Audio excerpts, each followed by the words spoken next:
Lorsque vous avez ouvert la cagnotte, vous aviez, demandé l'accord de la famille? Ah bah, je suis obligé puisque de toute façon, comme la famille, en tout cas son épouse est bénéficiaire, unique et finale de cette cagnotte, je vois pas comment j'aurais pu ne pas obtenir son accord. Donc elle aurait pu refuser, si vous voulez. Donc vous l'avez entendu, Jean Messia nous fait savoir qu'il était obligé, pour initier la cagnotte, d'obtenir l'accord de la famille du policier impliqué dans la mort de Naël, dans la mesure où la famille constituait la principale bénéficiaire, ce qui suggère qu'il est entré en contact avec les bénéficiaires, donc la famille, avant la mise en place de la cagnotte. Mais qu'en est-il des familles des agents tués lors de l'évasion de Mohamed Amra? Se sentaient-ils obligés d'obtenir leur accord avant d'initier la cagnotte dont il est actuellement accusé d'avoir empoché le contenu? Et effectivement, donc il devait revenir, je précise donc, à 2 veuves, c'est ça, hein, de Oui, surveillants c'est ça, ouais. tués lors de l'évasion de Mohamed Amra à Incarville. Donc on se rappelle, hein, cette évasion qui avait été particulièrement médiatique.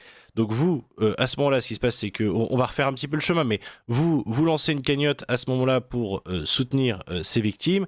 42 000 euros sont récoltés assez rapidement, d'ailleurs, je crois, hein, c'est en quelques semaines, il me semble.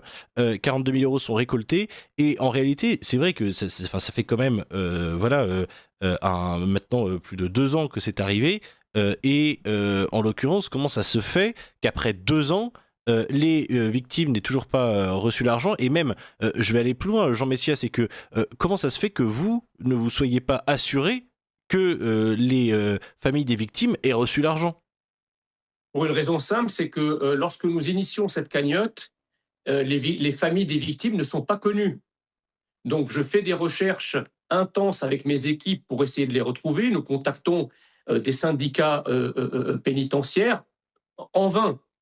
Donc, nous ne connaissons pas à ce moment-là l'identité des victimes. Mmh.